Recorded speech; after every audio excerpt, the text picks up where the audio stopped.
Hello everybody, before I start with this video, let me make a very clear disclaimer.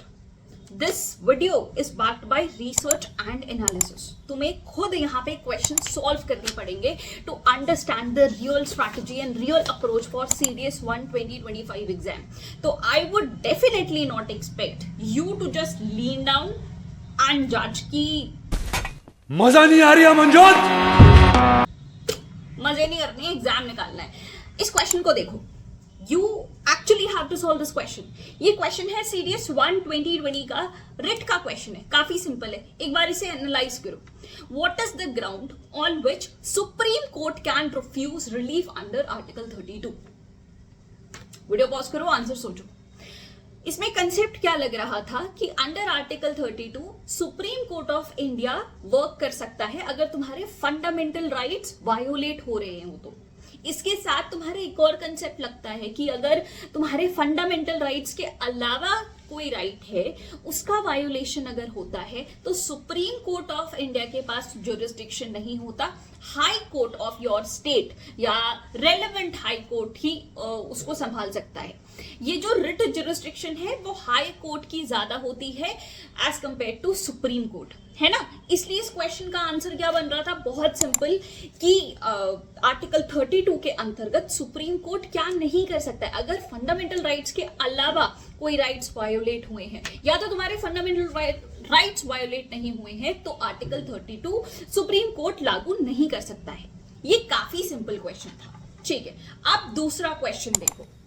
ये question, a writ of prohibition is an order issued by supreme court और high courts to. ये भी काफी simple question है ना. इसमें क्या पूछा है कि प्रोहिबिशन कब कैसे लग सकता है. मैंने ये बहुत अच्छी तरीके से पढ़ाया हुआ है तुम्हें, है ना, कि P for prohibition, P for तुम्हारा प्रिवेंट, मतलब प्रोहिबिशन और सेंट्योरारी तुम्हारा तभी लग सकता है जब हायर कोर्ट लोअर कोर्ट को मना कर रहा हो. मतलब P फॉर प्रिवेंट, मतलब प्रिवेंट कर रहा हो, तुम इस केस को रहने दो, I take care of it. और सेंट्योरारी में C for certiorari, C for cancel था, कि जो ऑर्डर ऑलरेडी दिया जा चुका है उसे तुम कैंसिल करते हो. तो यहां पे भी आंसर काफी सिंपल था. देखो, lower court prohibiting continuation of proceedings in the case. यहां तक बात बहुत सिंपल थी. बट देन दिस क्वेश्चन, इस क्वेश्चन को मैं चाहती हूं तुम अभी सॉल्व करो. ये सीडीएस 1 2024 का क्वेश्चन है, सेम टॉपिक है, कुछ अलग नहीं है. एंड रिट्स को हमेशा सब लोग मोस्ट इंपॉर्टेंट टॉपिक में लिखते हैं, बट इस क्वेश्चन को सॉल्व करने में बहुत लोगों ने बहुत गलतियां करी हैं.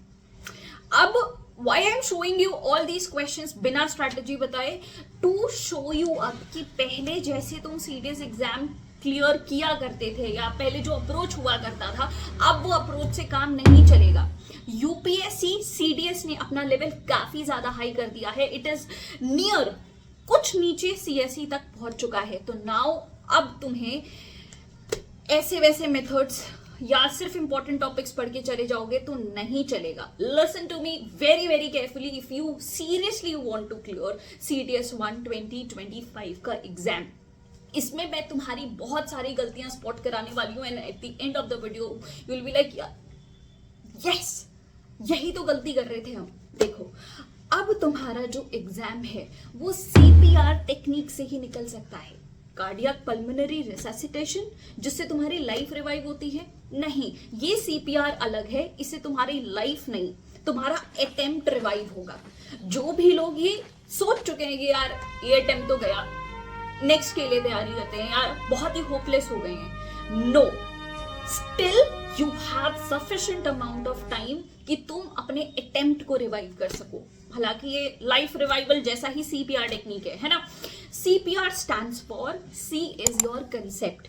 जब तक तुम कंसेप्ट को तैयार नहीं करोगे ना, जब तक तुम कंसेप्ट को देसी लैंग्वेज में समझा ना सको, जैसे मैंने समझाया था, है ना, वैसे जब तक तुम्हारी अंडरस्टैंडिंग डेवलप नहीं हो रही है, you can not solve the question. देखो, कंसेप्ट सॉल्विंग मतलब अगेन ये रिट वाला क्वेश्चन जो हमने छोड़ दिया था उसी को लेके आते हैं. इसमें कैसे कंसेप्ट समझना था. Solve with me. Consider the following statements under part 3 of constitution of India. अब यूपीएससी एक और चीज है कि वो ऐसे क्वेश्चन फ्रेम करता है कि हमें लगता है कि यार इस डायरेक्शन में गलती होगी, बट बहुत ही सिली गलती होती है। हम एक्सपेक्ट ही नहीं करते कि यूपीएससी इतनी सिली गलती करेगा। तो you have to read statements very very carefully, और खासकर जहां डिजिट्स आते हैं, यार देखो यूपीएससी को है ना मन कर रहा है कि ज्यादा से ज्यादा क्वेश्चन पूछो, लेकिन अब वो लिमिट हो गया है 120 क्वेश्चन से ज्यादा वो पूछ नहीं सकता, तो वो एक क्वेश्चन के अंदर मल्टीपल कंसेप्ट्स पूछ ले रहा है। तो you have to stop and read again and again. Part 3 Indian constitution fundamental rights की बात हो रही है, ठीक है। Individuals can enforce rights guaranteed by this part when they are violated by action of a government authority. Language काफी सही है, इसको अच्छे से समझने की कोशिश करो कि फंडामेंटल राइट्स के पार्ट 3 में इंडिविजुअल्स के राइट्स अगर वायोलेट हो रहे हैं तो गवर्नमेंट अथॉरिटी के अगेंस्ट क्या एक्शन लिया जा सकता है। अब ये कौन से रिट की बात कर रहे हैं, ये हेबियस कॉर्पस की बात कर रहे हैं। हेबियस कॉर्पस क्या था कि अगर तुम मुझे अनलॉफुली डिटेन कर रहे हो, क्वेश्चन पूछने का तरीका काफी टेढ़ा है, तुम्हारा कंसेप्ट तैयार नहीं होगा तो ये क्वेश्चन सॉल्व नहीं हो सकता था, और बहुत लोगों ने इसमें गलती करी है। ये रिट का ही क्वेश्चन है यार। देखो हेबियस कॉर्पस के बारे में सोचना था, क्या होता है अगर तुम मुझे अनलॉफुली डिटेन करते हो। ये हेबियस कॉर्पस किस किस के अगेंस्ट इशू किया जा सकता है, दोनों, पब्लिक अथॉरिटी मतलब गवर्नमेंट अथॉरिटी और सिविलियंस के अकॉर्डिंग। मतलब क्या था, कंसेप्ट कैसे सोचना चाहिए कि अगर कल को तुम पुलिस ऑफिसर बन जाते हो और अपने पावर्स का मिसयूज करते हुए मुझे अरेस्ट कर ले रहे हो, मैंने कुछ भी इलीगल नहीं करा, अनलॉफुल नहीं करा, तो यहाँ पे मैं सुप्रीम कोर्ट ऑफ इंडिया से मदद मांग सकती हूँ कि मेरा फंडामेंटल राइट वायोलेट हुआ है। तो हेबियस कॉर्पस का यूज करके आपके अगेंस्ट, मतलब अभी तुम पुलिस थे, government authority, police authority, public authority के ऊपर भी हेबियस कॉर्पस लग सकता है। सिविलियंस के ऊपर भी लग सकता है कि अगर तुम सिविलियन हो और तुम मुझे किडनैप कर ले रहे हो, मतलब कैद कर ले रहे हो अनलॉफुल तरीके से, तब हेबियस कॉर्पस लगता है। तो ये स्टेटमेंट बिल्कुल ठीक था कि हेबियस कॉर्पस आपका फंडामेंटल राइट्स के वायलेशन अगर गवर्नमेंट अथॉरिटी करती है तो उस पर लागू हो सकता था। स्टेटमेंट नंबर 2 पढ़ो यहाँ पे, under part 3 of constitution of India, okay again fundamental rights की बात हो रही है, individuals can enforce rights guaranteed by this part when they are violated by not only action of a government authority but also by inaction। अब मुझे खुद को ये स्टेटमेंट 2 बार पढ़ने की जरूरत पड़ी थी, ठीक है। ये क्या कह रहा है कि अगर गवर्नमेंट अथॉरिटी कुछ करती है जो कि गलत के दायरे में आता है तो सुप्रीम कोर्ट ऑफ इंडिया पक्का ही उसके ऊपर एक्शन लेगा, है ना। लेकिन अगर गवर्नमेंट अथॉरिटी कुछ नहीं करती है तो क्या रिट का लागू किया जा सकता है, इस भाषा में तुम्हें कन्वर्ट करना पड़ेगा। तो अब ये कौन से रिट की बात कर रहे हैं, मैंडमस की। मैंडमस में क्या था जरा बताओ, कि अगर तुम गवर्नमेंट सर्वेंट हो तो तुम्हें निकाला तो नहीं जा सकता, तुम्हारी परमानेंट नौकरी होती है ना, but still if you don't perform your duty according to the expectation, या जो तुमसे डिजायर्ड ड्यूटीज नहीं मिल पा रही है, डिजायर्ड काम नहीं हो पा रहा है, तो भाई तुम्हारा क्या किया जाएगा, तुम पे मैंडमस लगा दिया जाएगा। अब याद करो, क्या मैंडमस सिविलियंस पे लग सकता है, नहीं, जरूरत ही नहीं है। सिविल या प्राइवेट के अंदर अगर आप काम नहीं करते हो तो आपको निकाला जा सकता है, बट ये जो गवर्नमेंट सर्वेंट बन के अगर तुम काम नहीं करोगे तो तुम्हारे ऊपर मैंडमस लग सकता है। तो इन एक्शन पर भी रिट लागू हो सकता है। ऐसे ये क्वेश्चन सॉल्व करना था। अगेन अभी क्वेश्चन पूरा नहीं हुआ है, अब ये पूरा क्वेश्चन पढ़ने के बाद गलतियां होती हैं, तो I want you to read the question again और फिर कंक्लूजन पे आओ कि अच्छा यही पूछा है, करेक्ट पूछा है। यहाँ पे दोनों ही स्टेटमेंट करेक्ट थे, फिर बोथ 1 और 2 पे क्लिक करो। इस लेवल का डेडिकेशन चाहिए होगा तब जाके सीडीएस क्लियर होगा, अदरवाइज नहीं होगा। ट्रेंड पूरा उलट पुलट हो चुका है, सब्जेक्ट में जितने क्वेश्चन आ रहे थे उतने नहीं आ रहे हैं। There is a very very big roller coaster happening in the CDS exam, तो अब शिद्दत से पढ़ना पड़ेगा। समझ आ गया बात। कंसेप्ट की अगर मैं तुम्हें बात बता दूं तो तुम्हें एनसीईआरटी पढ़नी पड़ेगी। एनसीईआरटी सब कराऊंगी, मैं सब कराऊंगी, एक बार सुन लो, पहले समझ लो कि करना क्या पड़ेगा। I don't want to speak about it, चलो छोड़ो। हाँ, एनसीईआरटी भी करना पड़ेगा क्योंकि पिछले साल में क्वेश्चंस देखे गए हैं कि एनसीईआरटी में से कॉपी पेस्ट लाइंस आ रही हैं। कोई एग्जाम्पल दिखा दूं क्या तुम्हें मैं?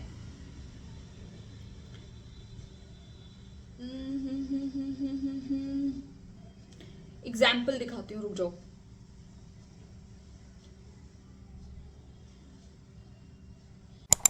दिस ये मैंने कोर्स बना रखा है, एक सेकेंड मैं दिखाती हूँ तुम्हें। इसमें से कौन सा मैं खोल के बताऊँ, जीके में से कौन सा टॉपिक तुम्हें खोल के बताऊँ, क्योंकि मैंने सारी NCERTs line by line highlight करके। केमिस्ट्री खोल लेते हैं। केमिस्ट्री के अंदर क्या, एसिड बेसिस सॉल्ट। चलो लेक्चर नहीं खोलते हैं, सिर्फ पीडीएफ लेक्चर की पीडीएफ में खोल लेते हैं। यहाँ पे एक सवाल था, Where is that? इस तरीके से मैंने पढ़ाया हुआ है कि सारे previous year question topic wise पहले मैंने तुम्हें दिखा दिए ताकि तुम्हें समझ आएगी किस लेवल का question. Yes, look at this question. The atmosphere of planet Venus is made up of thick and yellowish clouds of what. ठीक है, ये एग्जैक्ट एनसीईआरटी के डब्बे में से आया हुआ क्वेश्चन है। और दिस इज माय वे, इस तरीके से मैं प्रीवियस ईयर क्वेश्चन को दिखा कर कराती हूं ताकि तुम्हें अच्छे से समझ आए। सी, ये एनसीईआरटी का डब्बा है। The atmosphere of Venus is made up of thick white and yellowish clouds of sulphuric acid. Do you think life can exist on this planet? इस तरीके से भाई तुम्हें ये ऐसे प्रीवियस ईयर सॉल्व करते हुए चलोगे ना तो मजा आएगा, कॉन्सेप्ट तुम्हारा बहुत क्लियर हो जाएगा। अच्छा, इसको छोड़ो। इसके बाद अगर तुम ये सॉल्व करते हो ना, मतलब हर लेक्चर के साथ मैंने क्विज भी अटैच कर रखा है, उसको तुम सॉल्व करने लग जाओगे ना। देखो एंटासिड क्या होता है, इट इज बेस। बिल्कुल बेसिक से लेके एडवांस लेवल के प्रीवियस ईयर क्वेश्चन भी कराए रखे हैं मैंने। गोल्डस्मिथ जो एक्वा रिजिया यूज करता है वो क्या होता है, that is 3:1 ratio of what, nitric acid and hydrochloric acid. इसको इस तरीके से पढ़ते हुए तुम्हें चलना चाहिए। पीएच वैल्यू क्या शो करता है। अच्छा, leave that part. What I was saying is कि कंसेप्ट तुम्हारा तैयार होना चाहिए। एनसीईआरटी पढ़नी पड़ेगी, स्टैंडर्ड बुक्स पढ़नी पड़ेगी, और फिर तुम्हारा सीपीआर टेक्निक आगे बढ़ता है। सी फॉर कॉन्सेप्ट था, P for your previous year questions. अभी तक तुम कन्विंस नहीं हुए। देखो प्रीवियस ईयर क्वेश्चन सब लोग क्यों रेकमेंड करते हैं, क्यों जरूरी होता है, समझो। नंबर 1 चीज, एक तो वो तुम्हें डायरेक्शन दिखाता है कि तुम्हारे किस लेवल के क्वेश्चन आ रहे हैं। ठीक है, ऐसे बहुत सारे बच्चे, तुम खुद ये बिलीव करो, तुमने एक्सपीरियंस करा होगा कि तुम पढ़ लेते हो, तुम सारा कुछ पढ़ लेते हो। यहाँ पे ना फ्रेशर्स के अलावा सच बता दो, क्या तुम्हें नहीं पता था कि रिट्स 5 प्रकार के होते हैं? Habeas corpus, mandamus, quo warranto, prohibition and certiorari. तुम्हें बहुत अच्छे से पता था कि किसके इशू अगेंस्ट होता है, किसके इशू अगेंस्ट नहीं होता। लेकिन अगर ये क्वेश्चन डायरेक्टली जो लास्ट हमने सॉल्व करा, ये तुम्हारे सामने थ्रो कर दिया जाता तो क्या तुम आसानी से सॉल्व कर पाते? नहीं कर पाते। तो सबसे पहले प्रीवियस ईयर क्वेश्चन तुम्हें डायरेक्शन देता है कि तुम्हें किस लेवल की तैयारी करनी है, what your exam is asking for. दूसरी चीज, ये तुम्हें बताता है कि किस लैंग्वेज के लिए तुम्हें तैयार करना चाहिए। कंसेप्ट तैयार है बट तुम्हें कभी कभी लैंग्वेज डिकोड नहीं हो पाती, तुम्हें बार बार पढ़कर लग रहा है समझ नहीं आ रहा क्या कहना, it is English but still तुम्हें वो समझ में नहीं आता। और तीसरी चीज, okay let me show that to you again, wait I am showing you.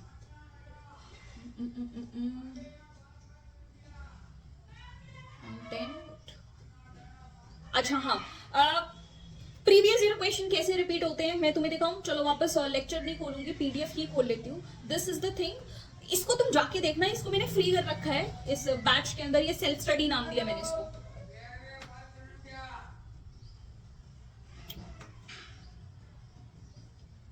Yes, look at this, I want you to solve with मी।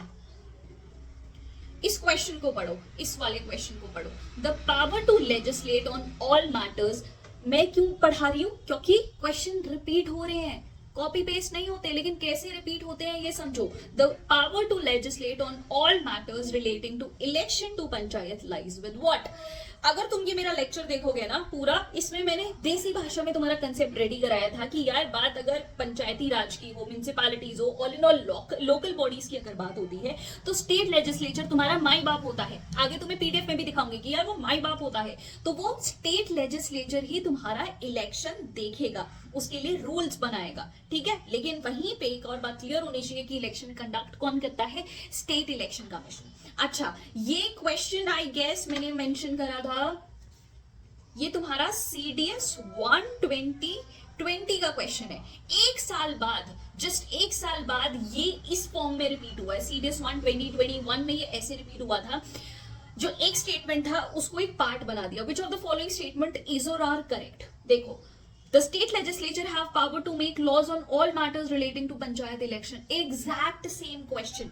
समझ आ रही है बात? बिल्कुल कॉपी पेस्ट नहीं होता, बट इस तरीके से रिपीट होता है। अब देखो, मैंने यहाँ पे तुम्हें पंचायती राज की पूरी टाइमलाइन दिखाई है, बलवंत राय मेहता कमेटी। मैं पूरा पढ़ा नहीं रही हूँ तुम्हें, बट समझा रही हूँ कि किस डायरेक्शन में तैयारी चाहिए होगी। मैंने तुम्हें बताया था कि Rajasthan is the very first state जिसने पंचायती राज सिस्टम को इंट्रोड्यूस करा। Andhra Pradesh was the second state, और साथ साथ में तुम्हें क्रॉस रिविजन क्या करना चाहिए था कि Andhra Pradesh is second state to adopt Panchayati Raj, लेकिन first state to become emerged as a linguistic state in the year of 1953. Original constitution में पंचायत नहीं था, 73rd अमेंडमेंट में ऐड हुआ, बलवंत राय मेहता कमेटी से ऐड हुआ, और बलवंत राय मेहता कमेटी ने 3 टायर सिस्टम रेकमेंड करा था। और वहीं पे जो दूसरी कमिटीज थी, यहाँ पे मैंने लिखा हुआ है अशोक मेहता कमेटी, उसने बस 2 टायर सिस्टम ही रेकमेंड करा था। ये सारे सवाल यूपीएससी पूछता है। देखो, फिर हमने जो बहुत बेसिक लेवल से पढ़ा था, वहीं से प्रीवियस ईयर क्वेश्चन के स्टेटमेंट्स बन रहे हैं। तुम पढ़ो इसको, तुम कन्विंस हो जाओगे। पहले मैंने बोला 3 टायर सिस्टम तुम्हें दिखा दिया, ठीक है, लेकिन इंटरमीडिएट लेवल या पंचायत समिति वहां नहीं होता जहां पे 20 लाख से कम पॉपुलेशन हो, वहां पे नहीं होता है। अच्छा, और जो ग्राम पंचायत लेवल पे होता है, वहां पे रजिस्टर्ड वोटर लिस्ट होती है, पावर्स और फंक्शन सारे स्टेट लेजिस्लेचर के हाथ में होते हैं, और जो चेयरमैन और मेंबर्स होते हैं ना, वो पंचायत में डायरेक्टली इलेक्टेड होते हैं, लेकिन इंटरमीडिएट लेवल पे और डिस्ट्रिक्ट लेवल पे इलेक्टेड नहीं होते, वहां पे अपॉइंटेड होते हैं। ठीक है, डायरेक्ट इलेक्शन सिर्फ ग्रास रूट लेवल पे ही होता है, पंचायती राज लेवल पे। ठीक है, अब इस क्वेश्चन को देखो again, which of the following statements about Panchayati Raj are not correct. हर एक स्टेटमेंट ऐसे रिपीट हो रहा है जैसे मैंने तुम्हें पढ़ा रखा हुआ है। All seats in panchayat are filled by person chosen by direct election, बिल्कुल सही बात है। ग्रास रूट लेवल पे डायरेक्ट इलेक्शन होता है। Gram sabha consisting of person registered in the village electoral rolls, कुछ और बताया था यहाँ पे मैंने? नहीं, है ना, एग्जैक्ट स्टेटमेंट रिपीट हो रहा है। Chairman of panchayat is elected in accordance with law passed by each state, बिल्कुल सही बात है। पंचायती राज इंस्टीट्यूशन का माए बाप होता है स्टेट लेजिस्लेचर। अभी ये तुम्हें हार्ड लग रहा है क्योंकि तुमने मेरे डायलॉग्स नहीं सुने हैं लेक्चर के अंदर कि हाँ भाई पंचायत के साथ तो वही होगा जो स्टेट लेजिस्लेचर डिसाइड करेगा, क्योंकि वो माए बाप है। All state in India have 3 tier system in panchayat. देखो, ये सवाल तो है ना, मैंने तुम्हें टेलीग्राम पे भी पूछ रखा है ताकि तुम्हें एक पॉइंट प्रूव कर सकूं कि तुम ध्यान से क्वेश्चन नहीं पढ़ते हो। तुम्हारी भी गलती नहीं है, ह्यूमन टेंडेंसी है। जब तुम स्ट्रेस में होते हो तो तुम चप्पल भी सीधे नहीं पहनते हो, जल्दी जल्दी में इस तरीके से पहन लेते हो, and you lose on to your mood, your time, your enthusiasm, your energy, और फिर ये जो फ्रस्ट्रेशन है वो आगे सवालों में या आगे तुम्हारे टास्क में, तुम्हारी परफॉर्मेंस, तुम्हारी एफिशिएंसी में इफेक्ट डालता है।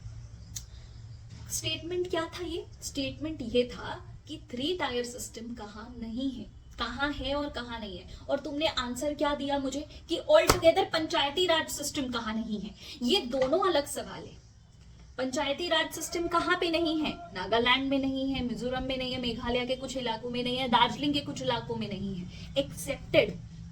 लेकिन 3 टायर सिस्टम कहां नहीं है, मैंने ये पूछा था। और अभी अभी हमने सॉल्व करा था ये क्वेश्चन कि जो इंटरमीडिएट लेवल है वो सिर्फ 20 लाख या उससे ऊपर के पॉपुलेशन वाली जगहों में ही अवेलेबल होती है। तो ऐसी जगह जहां पे 20 लाख पॉपुलेशन से कम है लोग, वहां पे इंटरमीडिएट लेवल नहीं होता है। For example, Dadra Nagar Haveli, Daman and Diu, Sikkim, Goa, Manipur, Lakshadweep, इन सारे जगहों में पंचायती राज सिस्टम है, लेकिन 3 टायर नहीं है, 2 टायर सिस्टम है because of less number of population. समझ आई मेरी बात कि तुम कहां गलती कर रहे हो? क्वेश्चन को ध्यान से पढ़ो, और ये क्वेश्चन ध्यान से पढ़ने का तभी भी, अच्छा बहुत ध्यान से पढ़ लोगे, जब तक तुम्हारे कंसेप्ट तैयार नहीं होंगे तब तक तुम नहीं कर पाओगे। ठीक है, चलो और आगे बढ़ते हैं। इस वाले क्वेश्चन पे आओ।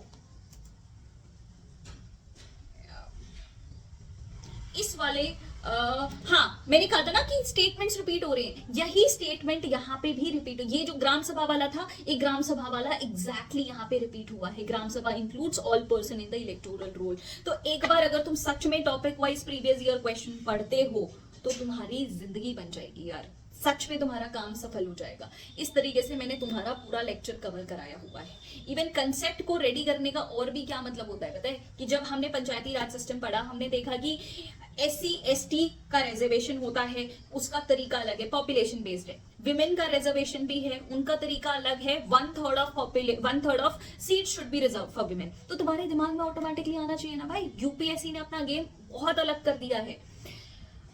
शॉक मत होना कि अगर अपकमिंग पेपर्स में ये क्वेश्चन देखने को मिल जाए कि ओबीसी रिजर्वेशन का क्या, ये तुम्हारे दिमाग में आना चाहिए ना क्वेश्चन, है ना। ये तुम्हारे दिमाग में आना चाहिए कि SC ST रिजर्वेशन तो है, लेकिन क्या ऐसे कुछ स्टेट्स हैं जहां पे SC ST रिजर्वेशन नहीं दिया जाता है। Arunachal Pradesh is the one, कौन से अमेंडमेंट के थ्रू किया गया था।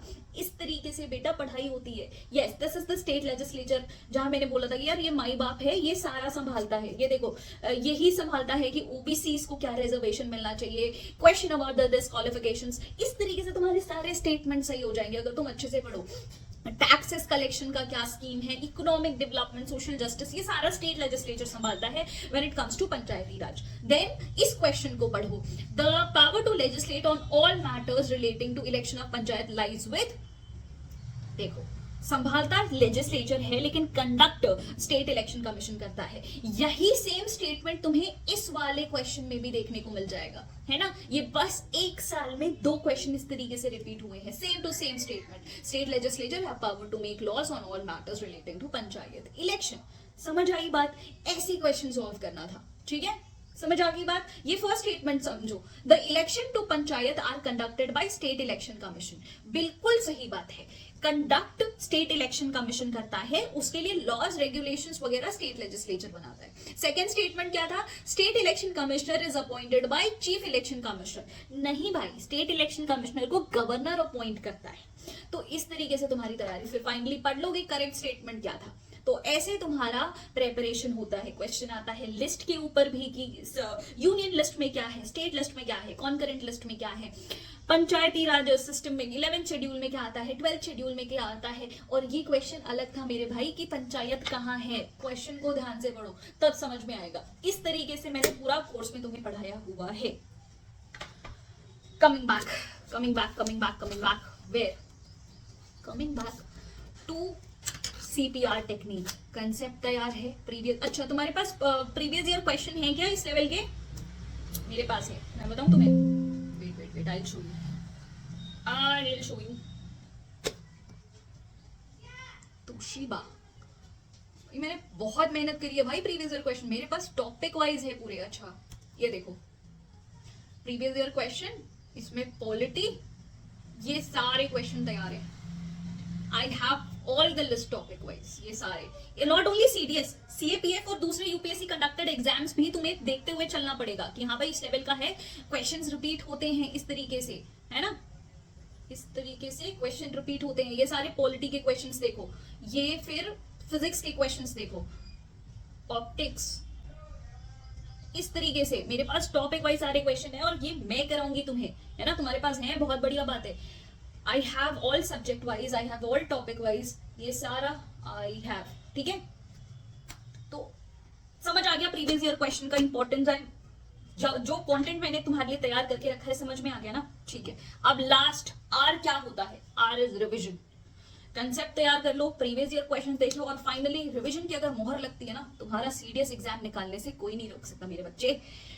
अब रिवीजन की क्या इंपॉर्टेंस है ये मैं तुम्हें अभी नहीं बताऊंगी, ये तुम्हें पता है रिवीजन कैसे किया जाता है, ये पता है।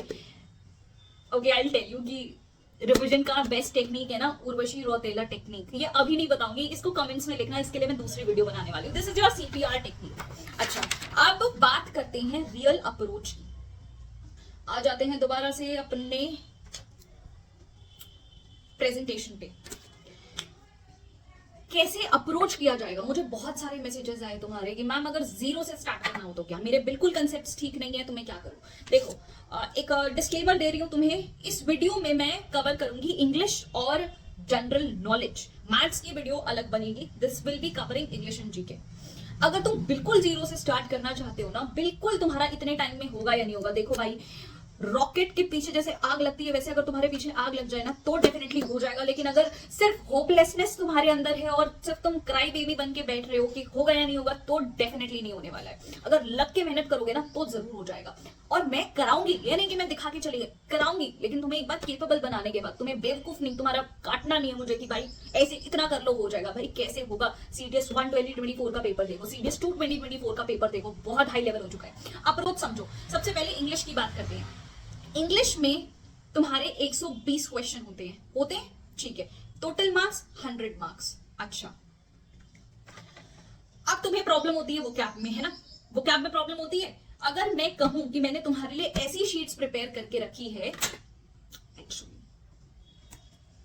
मैंने तुम्हारे लिए ऐसी शीट्स प्रिपेयर कर रखी है जहां पे एफकैट में भी 40 to 50% क्वेश्चंस आए थे, तो क्या तुम मेरी बात मानोगे? यहां पे नहीं मानोगे ना? I know. मनवाती हूँ, अभी मनवाती हूँ भाई। ये देखो, यहाँ पे जो वर्ड्स थे वो ऑलरेडी मैंने कोर्सेस में जो अपलोड कर रखे थे वो वाले क्वेश्चंस आए थे, चाहे वो इडियम्स हो चाहे वो वोकैब हो, ये सारे क्वेश्चन आए हुए थे। तो यहाँ से तुम अगर वोकैब प्रैक्टिस करते हो तो भाई बहुत बढ़िया बात हो जाएगी, बहुत ज्यादा बढ़िया बात हो जाएगी। फिर भी चलो एज्यूम करते हैं कि तुम्हें एक भी वोकैब नहीं आती, ठीक है? बहुत रॉ वीडियो है ना, आई लव दिस वे। बिल्कुल वोकैब नहीं आती, वोकैब के क्वेश्चंस छोड़ दो। 10 क्वेश्चन सिनोनिम एंटोनिम क्वेश्चन के रिमूव कर दो, ठीक है? 10 क्वेश्चन तुम रिमूव कर दो idiom phrases one word substitution के, ठीक है? ये भी तुम्हें बिल्कुल नहीं आते, कुछ पढ़ के नहीं गए हो। 10 क्वेश्चन और तुम रैंडमली छोड़ दोगे कि हर क्वेश्चन चाहे तुम्हें कॉम्प्रिहेंजन से ना आए, तुम्हें ग्रामर का इतना छोड़ दो तुम क्वेश्चन, ठीक है? लेकिन बाकी के 90 क्वेश्चन है, 90 इंटू 0.8 करो, क्योंकि पॉजिटिव मार्क्स 0.8 है, तो यहाँ पे तुम्हारे 72 मार्क्स बनते हैं, 72 मार्क्स बनते हैं। और ये कैसे होगा? ये मैं तुम्हें कराऊंगी। कॉम्प्रिहेंशन डेली के मैं तुम्हें भेजूंगी, जो वर्ड्स बहुत रिपीटेड हैं, जो पिछले साल एसएससी ने पूछ चुका है, सीडीएस ने पूछ चुका है, सीएपीएफ ने क्वेश्चन पूछ चुका है, उसकी लिस्ट बना के दूंगी बकायदा, और डेली प्रैक्टिस कराऊंगी तुम्हें। प्रैक्टिस कंटेंट भी तुम्हें मैं दूंगी, लेकिन तुम समझो पहले कि ये होगा कैसे। इंग्लिश इज समथिंग जो तुम्हें रोज प्रैक्टिस करना पड़ेगा, ठीक है? फिर बात करें जनरल नॉलेज की। जनरल नॉलेज पे स्कोर करना मुश्किल होता है, यस होता है, लेकिन अगर तुम देखो science has always been constant, 30 questions आते ही आते हैं। This your paper wise breakup, ये इस तरीके से तुम इसकी प्रिंट आउट निकाल लो, इस तरीके से बकायदा, है ना? ठीक है, इस तरीके से तुम यहाँ पे भी देख सकते हो।